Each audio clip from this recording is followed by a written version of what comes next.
everybody, and a warm welcome to this discussion of human rights as the new frontier in dispute resolution. Thank you for joining us tonight. Omnia are delighted to be co-hosting this session with our friends at Essex Court as part of London International Disputes Week. And what a great week we've been having so far. Tonight, we have a fantastic panel of experts ready to explore some of the key issues, the risks and opportunities in this area. But first, it's up to me to share a few reflections based on, I hate to say, 45 years of advising, representing and observing in this field. I've been lucky to have various roles: counsel for businesses, governments, NGOs and individuals, an arbitrator and a mediator. I'm even a corporate director. And of course, I did have a 10-year ringside seat on global affairs, being married to the Prime Minister. But human rights has been a common thread running through these various roles. It's an area that demonstrates especially well something that's true across all legal practice, and is a core principle at Omnia, that law operates at the intersection with policy, business, communications, and ethical considerations. If we're to best serve our clients and communities in a complex world, we modern lawyers must recognize this interconnectedness and provide multidisciplinary, holistic, and purpose-driven solutions. So I'd like to make three brief introductory points. First, recourse to human rights is transforming from the preserve of a few eccentrics, like me, to a mainstream foundation of legal policy, analysis, and advocacy. There's never been a greater awareness of human suffering and the scale, pace, and effects of environmental degradation. We also know more about the myriad ways in which we contribute to these harms through our choices as governments, as businesses, investors, consumers, and individuals. COVID-19 has shown how we might all be in the same storm, but we're not in the same boat. And that we must build back better has been the key refrain of last year.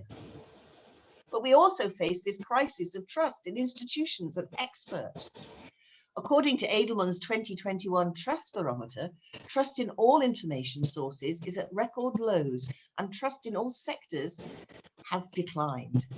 This has roots in the failure to share the values created by globalization, to address sustainability challenges, and to tackle other societal problems with collaboration and honesty.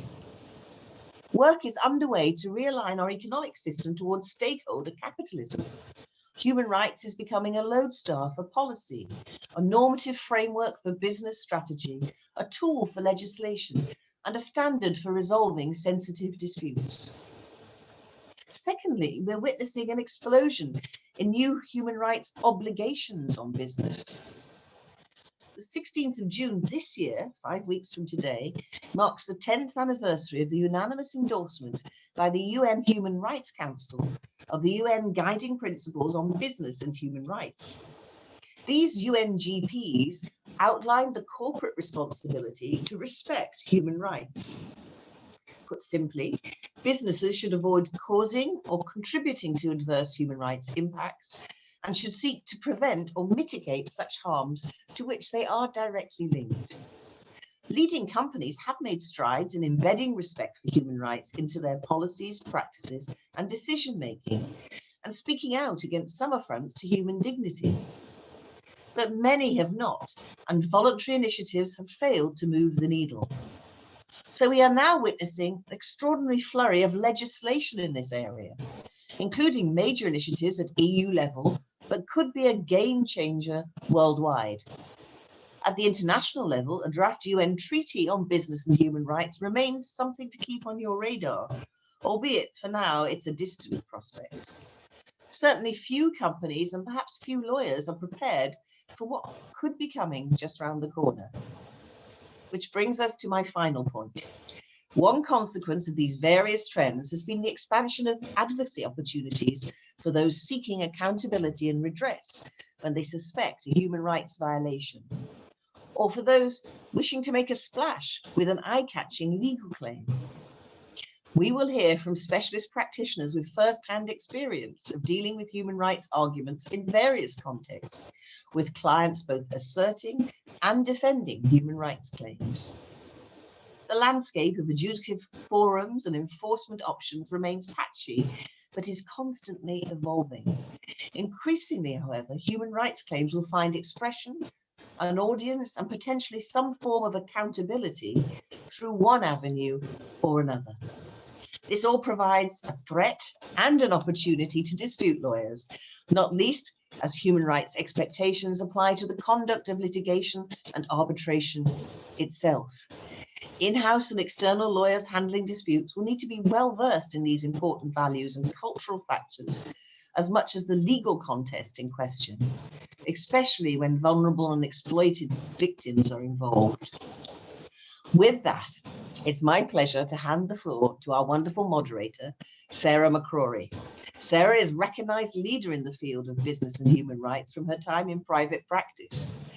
She's now an assistant legal advisor at the Foreign Commonwealth and Development Office, where she advises on a range of international law issues, including, of course, human rights. So thank you, Sarah, for guiding us through the discussion this evening, and over to you. Good luck. Thank you very much, Cherie, for that kind introduction and for setting the scene so wonderfully. And a warm welcome to everyone joining us on Zoom. My name is Sarah McCrory, and as Cherie said, I'm a lawyer at the Foreign Commonwealth and Development Office. But out of deference to my policy colleagues, I will be moderating this discussion in my personal capacity. The title of today's panel is Human Rights as the New Frontier in Dispute Resolution. We are privileged to have with us Cherie Blair, who needs no introduction, but also a truly expert panel. But before I introduce the panel and their topics, I would like to thank Essex Court Chambers and Omnia Strategy LLP for generously hosting this event, and particularly Adam Smith-Anthony, Angeline Welsh and Lucy Smith for putting this panel together. We are going to hear in turn from our four speakers, who will each speak for around 6 or 7 minutes, and then we will have 20 minutes or so for interactive discussion, which will include questions from you, the audience. So please do add your questions to the Q&A function on Zoom, and we'll do our best to pick them up in the interactive discussion segment. Please also note that this session, including the Q&A, will be recorded, but don't let that deter you from asking questions. Our first speaker is Adam Smith-Anthony, who is a partner and head of business and human rights at Omnia Strategy LLP. Together with Cherie, Adam was really one of the first private practice lawyers in London to dedicate his practice to business and human rights, and he has since amassed a wealth of experience advising multinationals on business and human rights issues. He will be speaking to us today on regulatory trends, including mandatory due diligence and human rights disputes in non-arbitral fora. Our second speaker is Nicola Swan, a partner at Chapman Tripp in its dispute resolution team, where she is head of the international law practice. Nicola has been identified as an arbitration future leader by Who's Who. She also regularly advises on climate-related litigation and legal risk, and has acted in multiple human rights cases. So she's extremely well placed to speak to us about directors' duties and practical expectations for managing human rights, supply chain, and climate change risks. We're also honoured to have with us Aurélien Hamel. Aurélien is General Counsel of Total Group, and he's also a lecturer at Sciences Po in Paris. He will be speaking to us about his first-hand experience of defending duty of vigilance claims in France and providing the corporate perspective on evolving hard law, environmental, social, and corporate governance obligations. Last but certainly not least, Angeline Welsh of Essex Court Chambers will discuss human rights and arbitration. Angeline has been identified as a star of the bar by Legal Week, and her practice focuses on commercial litigation and international arbitration. She's also shown considerable commitment to human rights throughout her career, and was in fact the first person to win the IBA Pro Bono Award. So thank you to Angeline and all of the panelists for giving up their time this evening and sharing their expertise. And with that, I'd like to turn to Adam. Adam, can you speak to us about human rights due diligence and why it's such a big deal for businesses and disputes lawyers? Adam. Well, thank you very much, Sarah, and hello, everyone. It's a real pleasure to be here. Cherie mentioned the UNGPs and the subsequent flurry of human rights legislation. And really, I'd like to pick up from where Cherie left off with those comments. Now, many of those attending this session will know that, among other things, the UNGPs detailed the corporate responsibility to respect human rights, alongside the state's duty to protect and the shared imperative to provide an effective access to remedy. And these are known as the 3 pillars, or the protect, respect, and remedy framework. The UNGPs identified human rights due diligence as an important tool for use by any business in discharging this responsibility to respect human rights. Human rights due diligence, to set the scene, is a continuous cycle of 4 elements. The first is identifying and assessing actual or potential adverse impacts on human rights, which the business may be involved in through their own operations or by virtue of their business relationships. Secondly, integrating the findings of their impact assessments and taking appropriate action. Third, tracking the effectiveness of their response. And fourth, communicating effectively externally and in an appropriate way. Now, what action is required depends on the business's relationship to any given adverse human rights impact. Cherie touched on this in her opening remarks. If the business is causing the impact, then the obligation is to cease that impact, to stop doing what they're doing. If it is contributing somehow to the human rights harm, then the obligation is to cease that contribution and to use whatever leverage they have or can generate to mitigate the harm. And thirdly, if they are merely indirectly linked to an adverse human rights impact, they're expected to use and increase their leverage and, if necessary, to terminate that relationship and distance themselves from the harm. Now, this differs from conventional corporate due diligence. Rather than focusing on the business's objectives and identifying obstacles in the way and how to overcome them, what human rights due diligence requires is a different perspective, looking at the effects of the business on stakeholders, whether inside or outside the business, whether individuals or groups. Usually this will require specialist human rights input, just like tax experts would be needed for a tax review and disputes practitioners would be required to assess litigation risk. Now, this is one reason why human rights due diligence is a big deal for businesses.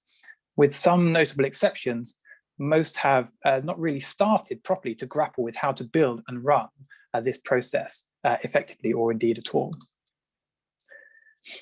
Now, the UNGPs did not make new law and are in fact a soft law instrument.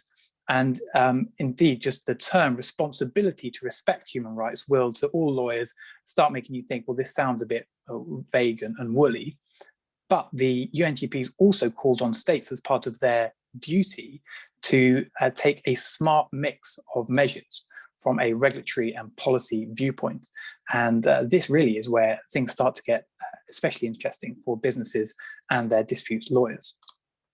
Let me touch first on national measures, national laws that have been taken, this flurry that Cherie was talking about. There's been an evolution of national laws over the recent years, which crystallize some aspects of the UNGPs, and in particular make voluntary human rights due diligence mandatory and extend it in some interesting ways. Crudely, these national laws can be divided into 3 categories. The first is really where there has been disclosure only, so an obligation for transparency and to put reports into the public domain. Good examples here are the UK Modern Slavery Act in 2015, the Australian Modern Slavery Act, and the EU Non-Financial Reporting Directive. Now, the second bucket starts to introduce human rights due diligence process or procedural requirements, but without anything on liability. Now, here you can look to the EU conflict minerals in supply chains regulation, the Dutch child labour law, although that may never come into force, and the Swiss counter-proposal to the Responsible Business Initiative. Thirdly, human rights due diligence obligations that are mandatory and accompanied by liability. Here we have the French duty of vigilance law 2017 as the kind of standout shining example, but I'll leave that to Aurélien to touch upon. The Swiss, in a public referendum, narrowly defeated or narrowly failed to vote for a similar legislative proposal, which would have included some fairly stringent liability requirements. Now, what these have done in various ways is to take parts of the UNGPs and to make them mandatory as a matter of national law.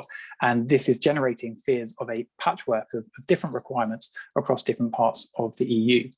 This and other pressures has led the EU to act. And there are various different measures, including sustainable finance and more environmental issues. But I would like to focus now on the Sustainable Corporate Governance Initiative, which is the one that focuses on mandatory human rights and environmental due diligence, and also touches quite strongly on a director's duties, but I will leave that to Nicola. Now, this was first introduced or first announced in April 2020 by the EU Justice Commissioner, Didier Reynders, who said that the Commission would bring forward a legislative proposal in 2021. That now looks set to come in the coming weeks, Q2 of this year. He said it would be cross-sectoral, would cover all businesses based in or doing business in the EU, and would have sanctions. In his word, a regulation without sanctions is no regulation at all. Now, everyone is speculating what the European Commission's proposal might look like. The European Parliament introduced a report with a draft directive in February of this year, and that leads us to think that this could be a very expansive approach and transformative for many businesses. There's also talk of sanctions and enforcement mechanisms as part of this directive, which could see the courts companies taken to the courts, either perhaps by individuals, NGOs, or trade unions. I've overrun my time, so I'll leave it there, but look forward to picking up on some of these issues later. Well, thank you very much for that, Adam. Building on those insights, Nicola, can you give your views on how human rights and climate change risks are becoming increasingly hard-edged for business, and whether by disclosing risk, companies are showing that they are ahead of the curve, or in fact, they are giving claimants material to sue them with? Thanks, Nicola. Thanks, Sarah. Look, this is an issue that is increasingly coming to the attention of not only General Counsel, but boards of directors. And that is because, as Sarah says, and as Adam and Cherie have touched on, human rights risks are becoming increasingly hard-edged for business. It's now something that there are a suite of laws and a growing suite of laws which are putting these issues in a very concrete way onto the attention of boards of directors. Two examples that some in this audience will be very familiar with, and others perhaps haven't come across yet, is the increasing disclosure requirements that we have in the modern slavery context in the UK and Australia, and looking increasingly likely in New Zealand, and second in the context of climate change risk. And so, for example, the UK and Australia, as many of you know, in the last few years have passed specific legislation requiring businesses to produce annual modern slavery statements. And those statements are intended at addressing the risks of forced labour and other forms of child labour and trafficking in global supply chains. So the focus is not just on the immediate operations of a business, but really does include an assessment of risk across their global footprint. In Australia, it's been just the first year of reporting under that Act in the last 12 to 18 months or so. And so for the first time, businesses all across Australia with revenues of over 100 million are having to report on the identification of those potential risks across their supply chain, what actions they've taken to address those risks, and also assessing the effectiveness of what they're doing. The Australian legislation is similar to the UK legislation, which more on this webinar will be familiar with, but it does go a bit further in terms of the mandatory requirements that the modern slavery statements are required to include. Now, those pieces of legislation are intentionally designed to trigger the attention of directors.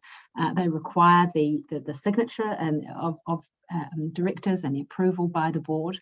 And what I can see this doing in practice is forcing boards to engage with these issues, to ask increasingly difficult questions of how these issues are being managed within the business. And that is having a really positive effect. In New Zealand, where I am currently, there have been similar moves to bring in this kind of legislation. A lot of New Zealand businesses are actually caught already for various reasons by the Australian legislation, and that is having a practical effect in terms of translating human rights and supply chain due diligence and forced labour human rights issues in third countries right to the attention of businesses so that they take serious note. Now, the same thing's happening on climate change risk. Here, it's the UK and New Zealand, which have been working very hard to bring in mandatory disclosure requirements for climate change risk. New Zealand tabled its legislation requiring mandatory disclosure of climate risks just a couple of weeks ago, so it's very hot off the press here and being debated through Parliament at the moment. The UK has been doing a lot of similar work in this area, and the first mandatory reporting is expected within the next couple of years. Now, many of you know that there's a lot of voluntary reporting happening from businesses, particularly the larger businesses. But again, these requirements are going to make it mandatory for businesses to not only identify risk to their business from climate change, but to publicly disclose their assessment of that risk, how it intersects with their business strategy, how they're mitigating that risk, and also how they're measuring that risk. And that's something that really does make this a more difficult issue for businesses to deal with. Not only do they need to grapple with identifying climate risk as that becomes much more concrete for a lot of businesses globally, but they need to just be disclosing that, and in a very discrete way by reference to specific metrics and targets. On the climate risk side, we're seeing really significant penalties being put in place. For example, the New Zealand legislation has significant fines and imprisonment for non-compliance, and that is obviously escalating this. And really focusing directors as well. So a recurrent question for business and directors is that by disclosing risk in this way, are we actually getting ahead of the curve and reducing litigation risk, which obviously is a focus for those on this call, or are we actually really giving claimants more material to use in claims against businesses on the human rights side, whether it might be human rights risk or environmental risk, for example? It's a tricky one. The increasing expectations by stakeholders, to my mind, really mean that saying nothing on these issues is usually no longer a workable solution. That may have been the case 5 to 10 years ago, but the expectations that consumers and stakeholders, investors have globally and locally is that not getting ahead of these issues and explaining what you are doing about them in your business, particularly where there are specific issues affecting your business, it sort of is getting much less of a defendable position. And we would think about that too from a litigation perspective. Yes, it puts more material out into the world if you disclose policies as to what you're doing on this front, but it's also the best way to respond to criticism, whether that's social media or from investors or litigation, is actually to be able to draw on your existing policies and your existing commitment to the issue. And so that I have seen in recent matters before the New Zealand courts and the UK courts, that being able, when you are faced with a complaint about the business's way of responding to human rights or environmental issues, is to be able to draw on material that you have already. I know Adam's going to pick that up as well. I'll hand back to Sarah and look forward to the discussion. Thank you so much, Nicola.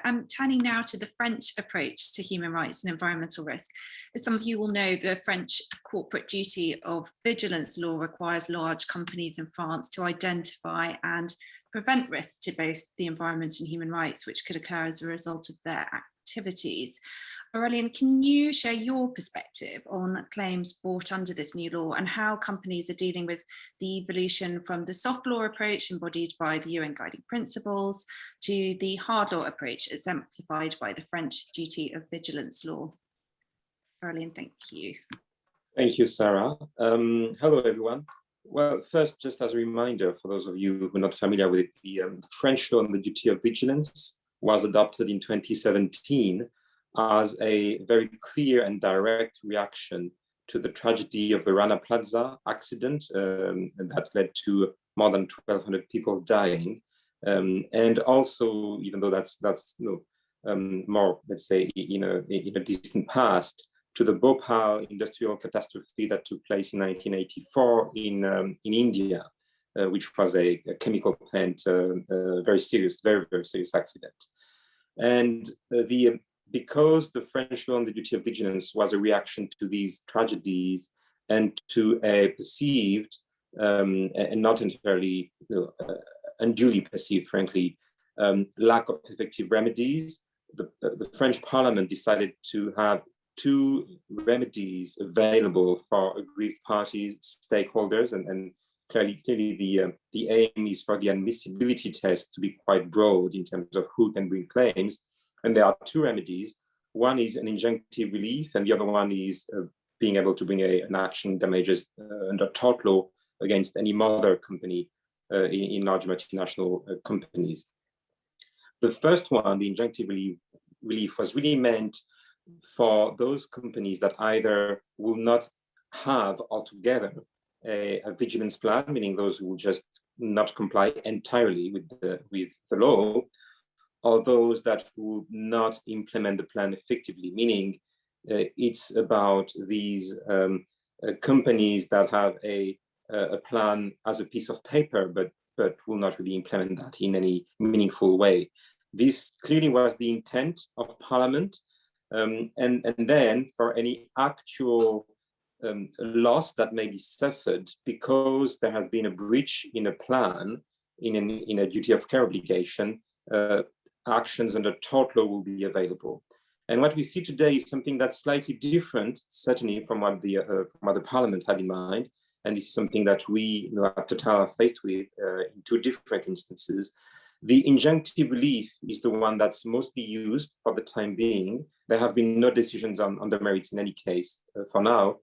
And what we see is that the injunctive relief is being used in a way as some form of regulatory approach, whereby claimants, mostly NGOs for the time being, are asking courts to have a say on how risk management should be undertaken in large corporations. So, which is really different from what we had during the Parliament debates, actually. A few issues that we're faced with as lawyers are first jurisdictional issues. We have a distinction between commercial courts and civil courts in France. We are of the view that these injunctive reliefs claims should go to the commercial courts because it's a matter of actually having a say on how companies, corporations manage risks and how they do that effectively. So it really touches upon internal management organization, which usually goes to commercial courts, when actually claimants and NGOs are saying, no, these should go to the civil courts. So we've had diverging decisions from first instance courts. We've had a decision from the Court of Appeal in Versailles that goes in the commercial court's direction. And now it's pending before the French Court de Cassation, which is the Supreme Court, on these matters. And we expect a decision early next year. And then another thing we face is, and that's the point Nicola made, quite interestingly, is that this duty of vigilance law is also used in the field of climate disputes, and Total is faced with a climate claim under the French law on the duty of vigilance, again in the form of injunctive relief being sought. And what is being asked of the court is really to order Total to change its strategy in relation to energy transition. So this obviously is quite a significant claim, and this is something that's still at a very early stage. But as you can see, this is broadening the scope of what we think Parliament had in mind. Now, when I turn to the expectations that that companies have or have had under soft law instruments and how they have evolved under hard law instruments. Well, first, I think it's very important to note that everything that companies, and certainly the company I work with, did under soft law instruments, namely the UNGPs that we committed to more than 10 years ago, has been used as a direct foundation for the Vigilance plan in France. And then to share that with you, in 2017, I already was in my current position. What we did is we decided to have an internal audit review of everything that was in place within my organization in terms of the environment, safety, human rights, and all of that was based either on domestic regulations and laws or on soft law instruments like the UNGPs, and everything that was in place in terms of organization, resources, processes, reporting, audits, testing was there already. And we took all of that, put that in a vigilance plan, which obviously ever since has been updated, not only the plan, but the actual resources, processes, and risks we identify. And I think what we are moving towards is something where ESG was something in the hands of the financial communications, investor relation department, the ESG departments in large corporations. And now this is becoming a large legal topic, and I have ESG lawyers on that. So we have created ESG lawyers position really. And what we're moving towards, I think, is some kind of a compliance-like approach to ESG matters where we have risk mapping, due diligence, reporting, auditing, and namely third-party auditing for the supply chain, sanctions and remedies. So we are seeing today something that starts to resemble what we've known in other fields like anti-money laundering, for instance, in the banking industry, or anti-corruption in large corporations like mine. So this is what I could share with you, Sarah. Thank you very much for that, Aurélien. It's really valuable to have the corporate perspective on this relatively new piece of legislation. Angeline, can you give us your views on whether arbitration has got any role to play in the resolution of business and human rights disputes? Thank you. Thank you, Sarah. Well, first, let me say that I think it's very evident from the previous speakers that ESG obligations is a moving feast, and what we have seen is a trend from soft law into hard law. As these obligations harden, what I think we can expect to see is that we will be looking at a range of dispute resolution provisions. So obviously arbitration is just one, and in the discussion perhaps we'll come on to talk about the pros and cons of arbitration as a process for these types of disputes. But what I first wanted to say was that as a matter of practice, arbitration has had a role to play in business and human rights disputes to date. There, I think, are broadly four categories of disputes where it has had a role, and one could expect it to have a role going forwards. And I think it's helpful to think about it in terms of different categories, because different types of issues tend to arise depending on those categories. So if I just outline what those are, the first category is whereas victims of human rights violations or their representatives making claims against businesses. In this category, one, I think, would normally expect an arbitration agreement to be entered into to resolve claims relating to the human rights violations after the dispute has arisen. And that's primarily because it's not really until the dispute has arisen that the nature of the alleged liability and category of affected person is readily identified. Being able to define the disputes and relevant parties is important clearly to the arbitration process, because it only exists by agreement and consent, and where victims are unknown in advance, it's harder, although attempts have been made, to set out a contractual mechanism which would allow them to make a claim. One practical example of this type of arbitration scheme is the scheme which was set up as a means for resolving media disputes arising out of alleged breaches of the right to privacy One was in fact set up by the news group newspapers as a compensation scheme in order to deal with the multiple claims which arose out of the phone hacking scandal. So there's one such example of the types of arbitration scheme we'd be talking about for that first category. Second category is perhaps the easiest to see where arbitration would play a role, and that is addressing disputes between commercial parties. This is primarily the situation where there are ESG obligations in commercial contracts, and those commercial contracts may include arbitration agreements.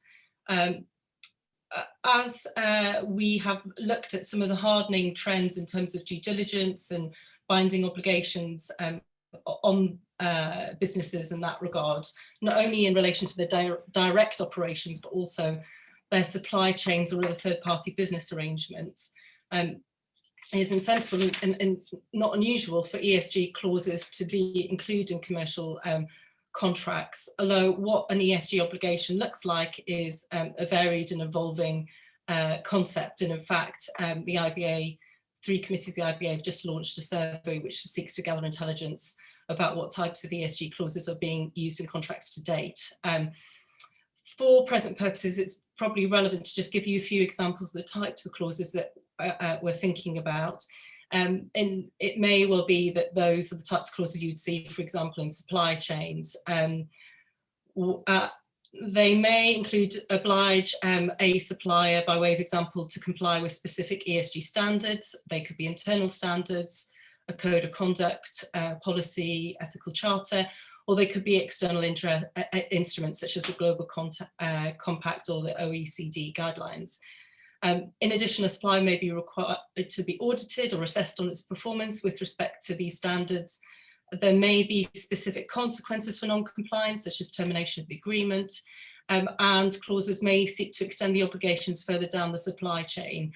For example, require a supplier to include similar requirements in their own procurement contracts.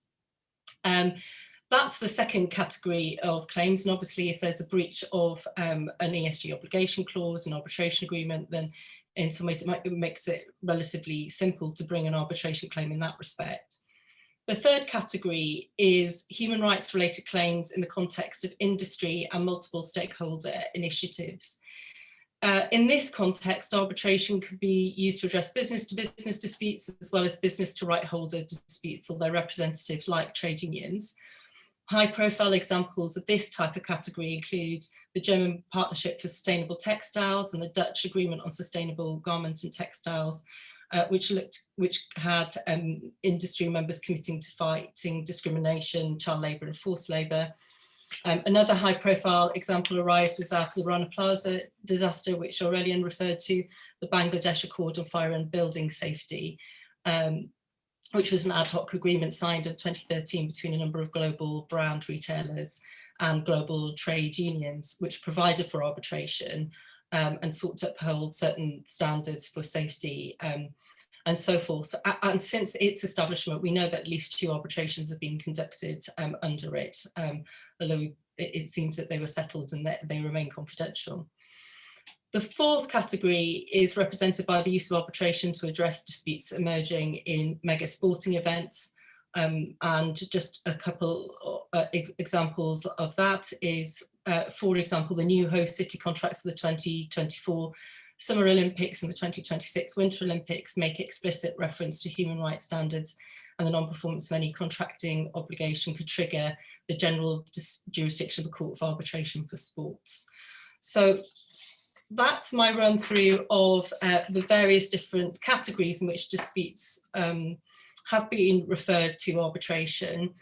Before I sign off on my initial comments, it's also, I think, pertinent to mention that in December 2019, the Hague Institute for Global Justice published a set of international arbitration rules, which are known as the Hague International Business and Human Rights Arbitration Rules.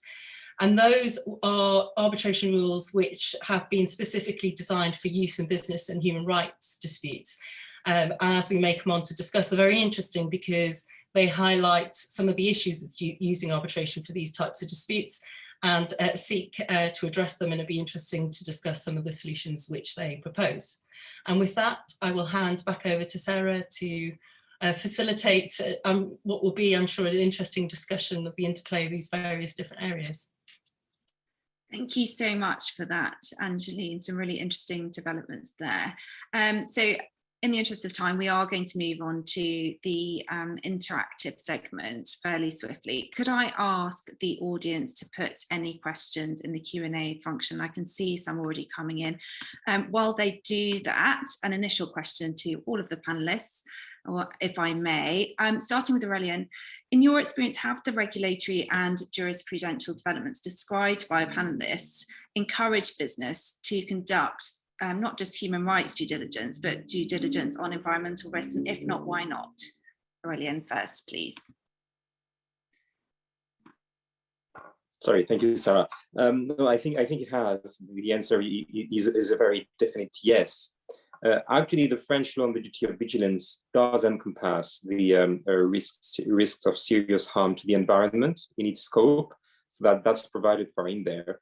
And what I've seen, for instance, is that over the last 3 to 5 years, we have been giving more and more significance to the to biodiversity, for instance, in our projects abroad, and we are now, for all intents and purposes, due diligencing the impact on biodiversity and looking at remedies to make sure that we either do not harm biodiversity, or if there's a impact, we make up for that. And the view we take is we need to have a net positive impact. So the answer is certainly yes.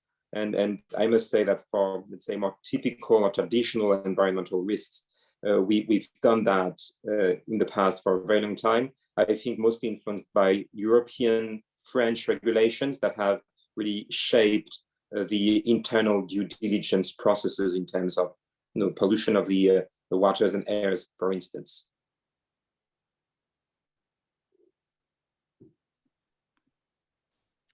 Thanks, Aurélien.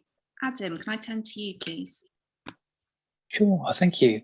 I think whereas environment and human rights were perhaps traditionally dealt with quite separately, the human rights being the S in ESG, there is a strong convergence underway, which reflects, I think, the interconnectedness of all these aspects. And if you look, for example, at the 2 big Supreme Court cases in the UK in recent years on parent company liability, which is based in tort law, those were both environmental harms cases, one relating to pollution in Zambia and the other an oil spill and pollution from pipelines in Nigeria. But of those, the court was very interested to hear about business and human rights regimes, the UNGPs, the OECD guidelines on multinational enterprises, and corporate and state proclamations around human rights, not least because I think environment has an effect on human rights, as well as being something that people are entitled to, the enjoyment of good environment. So I think this continuing convergence means that from a state policy point of view, the policy solutions should try and be holistic. And for example, the EU the EU proposed directive comes out of the EU Green Deal. So I think more and more it will be difficult, if not impossible, to separate the human rights and environmental aspects of mandatory due diligence.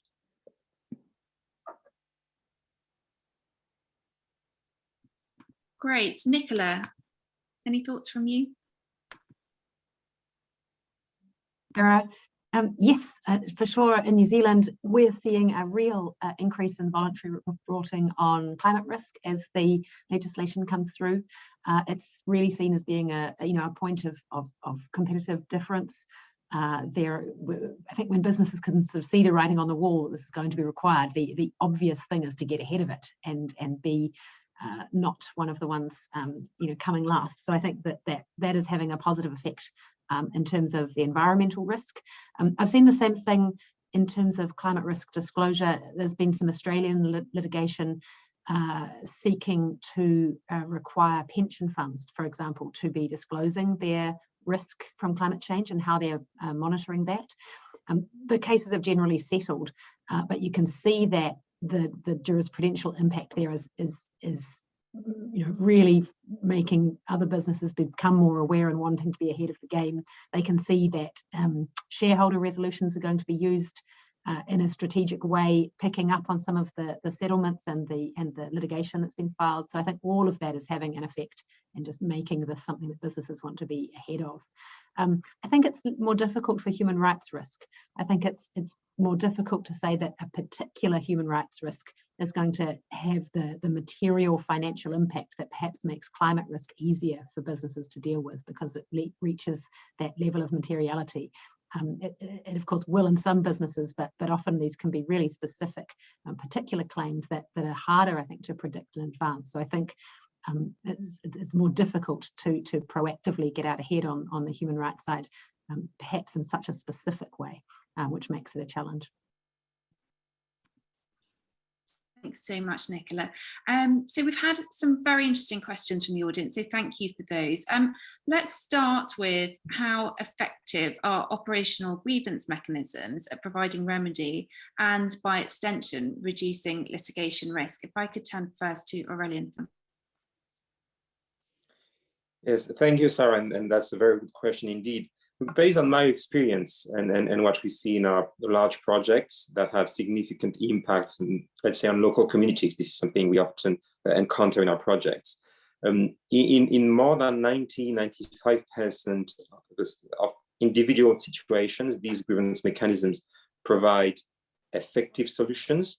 And we find, based on the feedback we get from our community liaison officers that we have in our projects, that these are really efficient from the point of view of the right holder. I'm not talking about the company only here. Having said that, we do have between 5 and 10%, let's say, usually of right holders who do not find that enough or effective. And then what I find is we are struggling today, we as a company, but I think collectively as lawyers, to identify proper and efficient venues for dispute resolution, namely for individual right holders. These right holders in jurisdictions in Asia or Africa, they really can't come to court here in France or in London or elsewhere. And if they go to court in their home countries, the judicial systems are really not really up to what you would expect, and the rule of law is not as strong as you would want it to be. So I think there is here some kind of a loophole that we need to address, and this is something that we need to keep thinking about to find solutions. Mediation-like solutions might be interesting from the perspective of right holders. Then if you move to ESG disputes with, namely, for instance, project financing corporations, with corporations on the industrial side, arbitration may be very interesting, and I'm very interested to hear the other panelists' view on that.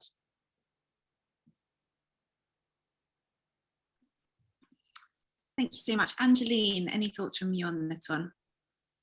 Well, I think it's interesting, just picking up on what Aurélien said. I mean, one of the things that I often think about in terms of perhaps plugging the gap that Aurélien is talking about, if you start with operational grievance mechanisms, it may be that a dispute particularly arises out of that, which would be suitable for referral to arbitration. And obviously, we need, for the purpose of this discussion, to just set aside what the obligations are which would arise, because that may be a tricky area in itself. But assuming there was a legal dispute that could be referred, there's not time now to go into the various different issues which would arise with the use of arbitration. But one of the issues which I think is a really interesting one is the extent to which confidentiality is something which would be attractive to business or not, and maybe would make arbitration attractive to business. And the reason why I say that is, if one looks at the Hague arbitration rules, there is those rules incorporate the inter-trial rules on transparency. So the starting position is a presumption that business and human rights disputes should be litigated in a transparent way. And of course, the transparency rules are derived from investor treaty arbitration, where one can understand in litigation against state there is a public interest in that litigation being out in the public domain. But when it comes to confidentiality, I think there is an interesting dynamic at play, because it's not necessarily always the case that victims do want to have their disputes in public. It may be that because of the nature of the disputes, actually victims would want them to be in private. And there are, I think businesses are being subject to litigation on a number of fronts. So Adam mentioned earlier some of the successful, at least at the jurisdictional stage, parent liability for foreign subsidiaries cases which have been going through the English courts recently.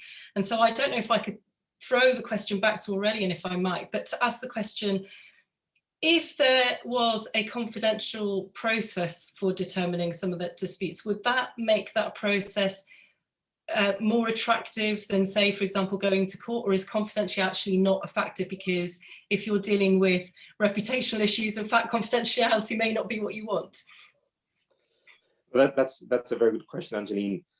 Frankly, I think that confidentiality is not what the typical claimants we see these days want, and the typical claimants are NGOs. I mean, if I just look at the existing cases pending in France, all of these cases are being brought by NGOs, and they don't want confidentiality because there's something else at stake. There is always at stake questions of individual situations and breaches of certain rights and obligations. That's at stake, but there's something else, and it's about reputation. It's about making sure everything is on public record.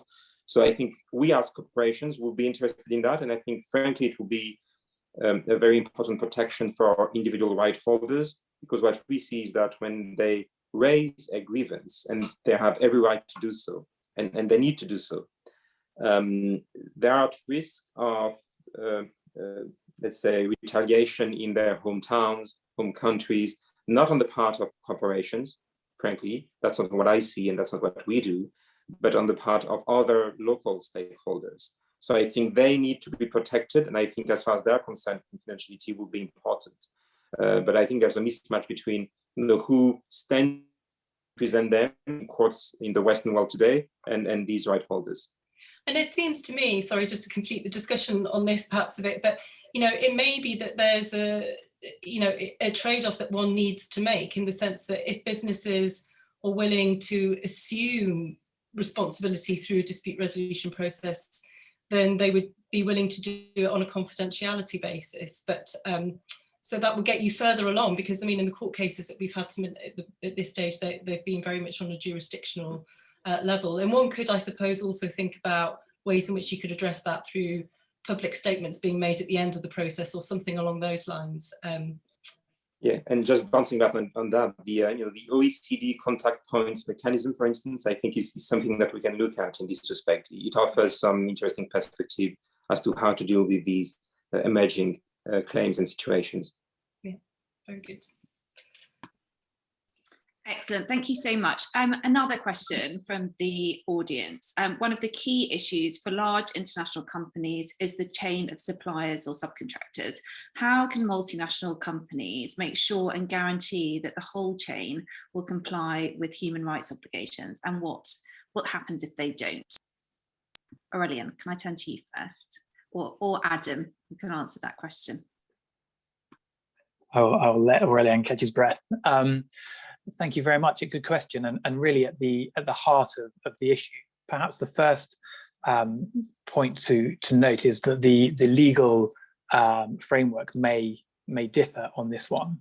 So the EU, I know, is looking at something that covers all levels of supply and value chains. The German national law, for example, takes a different approach, where it says you have different levels of obligation in respect of your first tier, where you basically need to do all of the steps that we started to touch on earlier. But then beyond that, in the supply chain, you might only need to start to act if you are on notice of there being a particular risk. But the broad position as set out by the UNGPs is that companies should do this all from a risk and priority approach. So that does provide some flexibility to businesses to take ownership of their own assessment of what their salient risks are, to use the lingo in the UNGPs, and to take the main impacts first. But they need to be aware, I think, that the legislative trend is that you can't rely on your business model itself being problematic from a human rights point of view. You will need to align your business strategy to a human rights compliant approach. And at the very least, in the first steps, this is going to require thorough mapping of your supply chains, identifying where you have regional or thematic risks and starting to focus on those. And that typically, from best practice point of view, should be through a process of engagement and working closely and collaboratively with your suppliers in the long term, rather than, I think, a cut and run approach, which is perhaps the unintended, the perverse disincentive, unintended consequence, where actually people in supply chains could find themselves with difficulties finding employment and business partners on the basis of risks in their area of the economy. Thanks, Adam. Any thoughts from Nicola on this one? A quick thought that we've really seen an increasing focus in businesses wanting to review their contracts in terms of their downstream suppliers, and there tend to be sort of three key clauses that you can put into a supply contract in order to help manage this risk, and it's one of the tools businesses have, as Adam said. One of the sort of key clauses is that you can require your suppliers to have in place policies and procedures to manage the forced labour risks, for example, on the modern slavery side. The second type of clause is that you can require them to notify you if they become aware of an issue, so it elevates the situation. And then the third sort of classic clause that we're seeing is actually including a termination right for a failure to address an issue like this. Doesn't have to be used, but it does give some ability to the upstream supplier to really alert the downstream suppliers that this is something they'll be taking really seriously. Thanks very much, Nicola. I think we've got time for just one more question, so I will very quickly ask it, and I'm sorry if I truncate it unnecessarily, but essentially the question is, who owns within a corporation human rights and environmental risks? It was traditionally more the preserve of the CSR department, but now soft law principles are becoming hard law obligations. Is it now more appropriate for legal to be owning these risks? Aurélien, can I turn to you? It's a very, very, very good question. It's a moving object, frankly. It is true that it used to be within the CSR department, namely at Total. It then also became part of the legal department's remit to deal with it, and it still is today, obviously, and even more so, every year that passes. Having said that, the actual risk owners are the project managers, the affiliates managers. And what we do, frankly, we must recognize that lawyers are maybe not always the best at implementing processes to deal with these kinds of risks. So what we do is we do provide legal advice, because that's what we have to do, let's say, before anything materializes. We do deal with audits and litigation, obviously, but also audits, which is actually the most significant part of what we do, and that's a good thing. And then in between, you have no longer the CSR department, but really the HAC department at Total, so the Health and Safety and Environment department, that now embed into their own HAC processes these human rights due diligence processes and biodiversity processes I've been referring to. So this is what we see today, and they're the ones in charge because they have a great experience in implementing processes to manage significant risks. Great. Thank you so much, Aurélien. Well, we are unfortunately at the end of our panel discussion. We are out of time. So in short, I think the panel's done a really good job of confirming the validity of Cherie's opening remarks. We've heard from the General Counsel of one of the world's biggest public companies that human rights concerns are no longer the exclusive domain of CSR departments, but are viewed through the lens of legal and business risk. We've heard about why that's the case because of the regulatory developments such as mandatory due diligence and the modern slavery legislation that Adam and Nicola have discussed, but also because, as Angeline's described, a company's failure to respect human rights and the environment can have deleterious consequences before arbitral tribunals, which are increasingly recognising and accommodating the corporate responsibility to respect. And we've heard very briefly from panelists in the Q&A how best to address those concerns. So thank you so much to all of the panelists for such a fruitful discussion, and to Cherie for her astute opening observations. And thank you to the audience for your participation, and once again to the sponsors and organisers of this event. Have a lovely evening, everyone.